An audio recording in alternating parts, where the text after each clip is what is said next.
ఎక్కడా కూడా ఈ రాష్ట్రంలో నిరుద్యోగులు పట్టించుకునే పరిస్థితి లేదు. మీరు 7 దోషుల మన్నెత్తిపోయి మీరు ఏట్లా పడరు, మీ గురించి పట్టించుకునే ఆలోచన రేవంత్ రెడ్డికి లేదు కాకలేదు. మరి ఇన్ని లక్షల మంది ఇచ్చే పైసలు ఏం చేస్తారంటే కోట్ల రూపాయలు జమ చేసుకుంటారు. రాజగోపాల్ ముందే అడ్వాన్స్డ్గా ఇక కాబోయే విద్యాశాఖ మంత్రిని నేనే, కాబోయే హోంమంత్రి నేను ఎప్పటి నుంచో పెట్టుకుంటున్నాను. వాళ్ళు ఏమంటారు, నీ అమ్మ రాజగోపాల్కి కీరన్ ఆయన ఎట్లనే చేసి మమ్మల్ని ముందలేస్తారని నమ్మకం మాకుందని ఇప్పుడు వాళ్ళతో చెప్పిస్తుండో మరి వాళ్ళే చెప్తున్నారు, అర్థం కావట్లేదు. కానీ వాళ్ళు చెప్తున్నారు నిరుద్యోగులు. మెయిన్ పేపర్ ఇలా నిరుద్యోగుల గురించి రాస్తారు. మెయిన్ పేపర్లో బ్యానర్ ఐటమ్ చెప్పిన కదా, బీఆర్ఎస్ వాళ్ళు దెబ్బ మీద దెబ్బ కొడతారు కాంగ్రెస్ ప్రభుత్వాన్ని.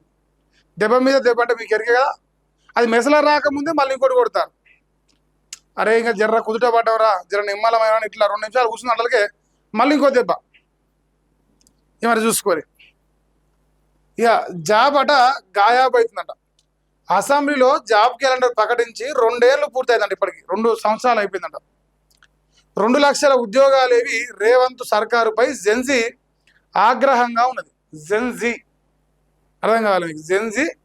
ఈ 2 లక్షల ఉద్యోగాలకు సంబంధించి పక్కన పెడితే ఇక కాంగ్రెస్ పడిచిన గ్యారంటీ కార్డు, ఈ గ్యారంటీ కార్డు రాష్ట్రంలో మరి మా రైతులందరూ వాస్తవానికి ప్రజలు కానీ రైతులు కానీ నిరుద్యోగులు కానీ సబ్బండ వర్గాలు మర్చిపోయారు.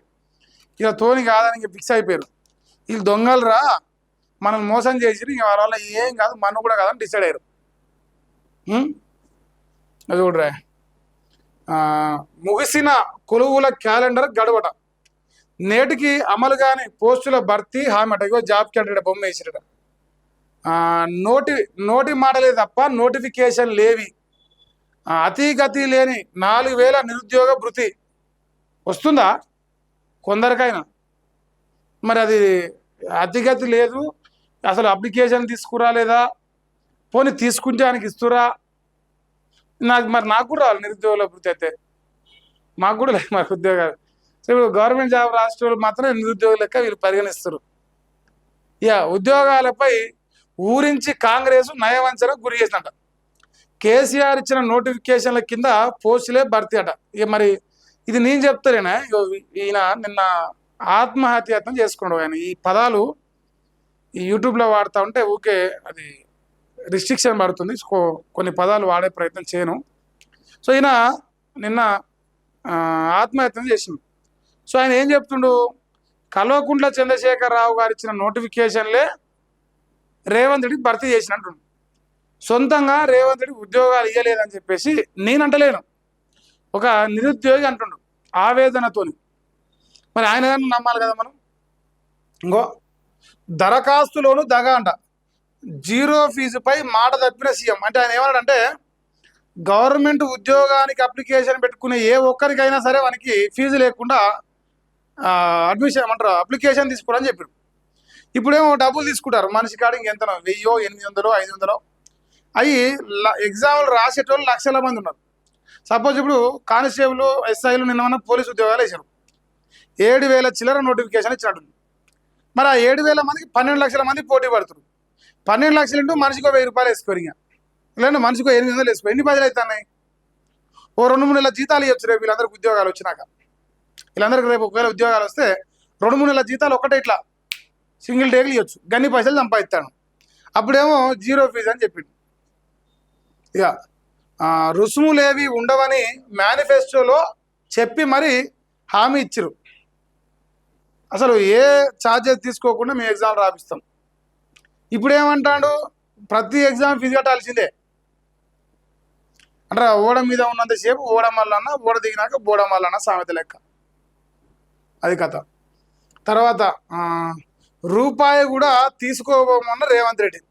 నేడు వేలకు దరఖాస్తు ఫీజులు వసూలు చేస్తున్నాం. నిరుద్యోగుల పైసలతో నింపుకుంటున్న జేబులట. ఇప్పటికే 20 నోటిఫికేషన్లు కోట్లలో వసూలు చేశారు. పోలీసు నోటిఫికేషన్లో 1 టైం ఫీజు 1500 అంటారు. 8 లక్షలకు పైగా దరఖాస్తులు వస్తాయని అంచనా ఇస్తారు. మరి వాళ్ళేమో 15 లక్షలు అంటారు, 12 లక్షలు అంటారు. మరి వీళ్ళైతే 8 లక్షలు అంటారు. గ్రూప్స్ నోటిఫికేషన్ రాకపోవడంతో మనస్తాపం చెంది ఆత్మహత్యకు యత్నించి ఖమ్మంలో చికిత్స పొందుతున్న నిరుద్యోగి గడ్డం వేరును పరామర్శిస్తున్న మాజీ మంత్రి పువ్వాడ అజయ్, మాజీ ఎంపీ నామా, ఎమ్మెల్సీ తాతా మధు, బీఆర్ఎస్ నేతలు వీళ్ళంతా పోయి ఇక ఈ గ్రూప్స్ నోటిఫికేషన్ ఇస్తలేరని చెప్పేసి అబ్బాయి చేస్తే ఆయన కాడికి పోయి పరామర్శించే ప్రయత్నం చేశారు. అయితే రాష్ట్రం మొత్తం ఇలా ఆలోచన చేయాలి. రేవంత్ రెడ్డి ఎట్లా నమ్మించి మోసం చేసింది రాష్ట్రంలో నిరుద్యోగుల్ని.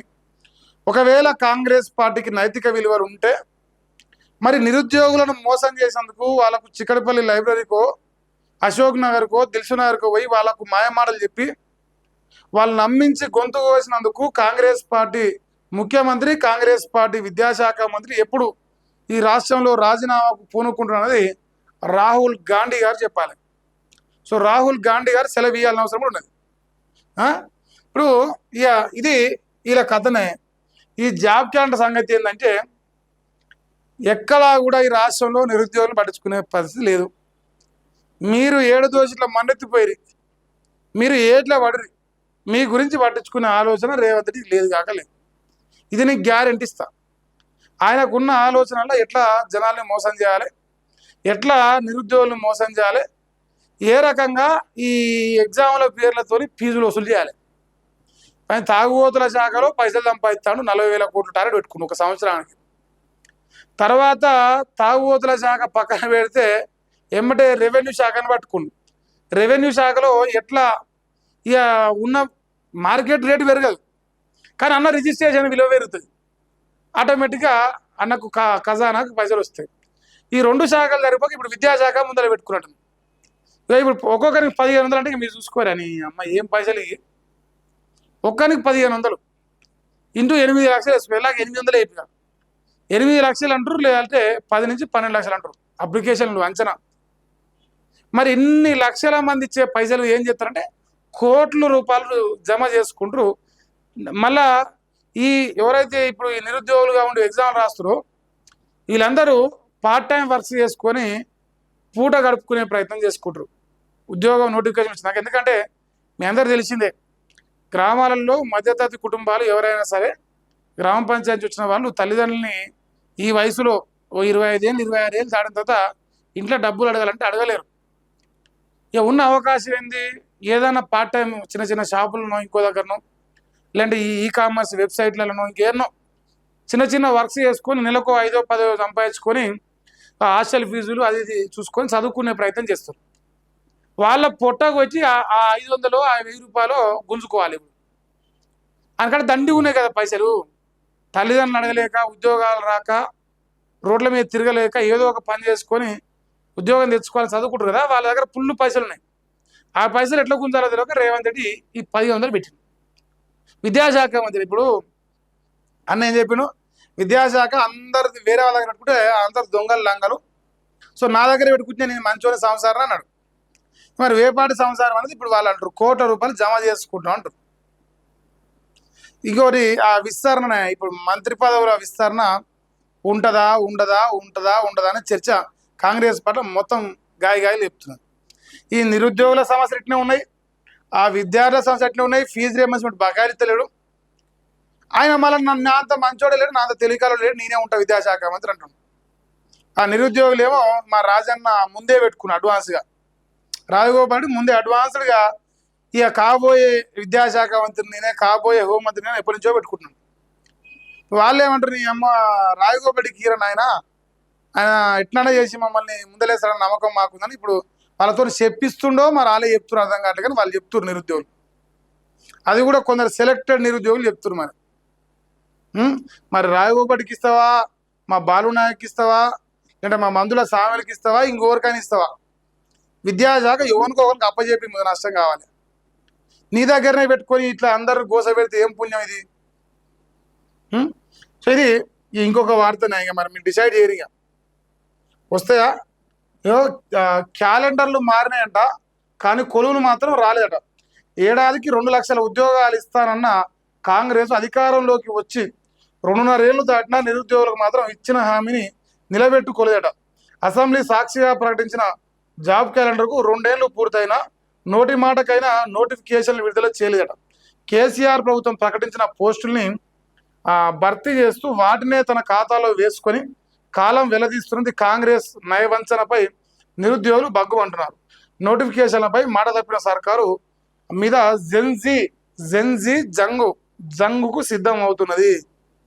ఏ జెన్జీ అయితే దేశంలో నరేంద్ర మోదీ మీదకి పోతుందని చెప్తారో అదే జెన్జీ తెలంగాణలో కాంగ్రెస్ మీదకి రావడానికి సిద్ధమవుతుందట. డిసిషన్ మీదే, ఇంకా డెసిషన్ మీదేనే. మారుతారా మారని మీ ఆలోచన. ఇక అంతేనా? Congress criminal waste. రాకెట్లను పంపుతున్న వాళ్ళు అవమానిస్తారా? ఇది ఎందాక చూసినాం మనం. వాళ్ళు బోనాల కాడికి పోయినట్టు నిన్న సికింద్రాబాద్లో ఉజ్జయిని మహంకాళి బోనాల సందర్భంగా బీజేపీలో, బీఆర్ఎస్లో, కాంగ్రెస్లో అందరు నాయకులు దర్శనం చేసుకోవడానికి వెళ్ళినట్టుగా అనిపించింది. సో ఆడ ఈయన ఈ స్టేట్మెంట్స్ ఇచ్చినట్ట. మీరు డిసైడ్ అయ్యేది నిరుద్యోగులు, విద్యార్థులు మీరు చెప్పారు రేవంత్ రెడ్డి రాజీనామా చేయాలన్నా వద్దా? వద్దని కావాలంటే కావాలని పెట్టారు.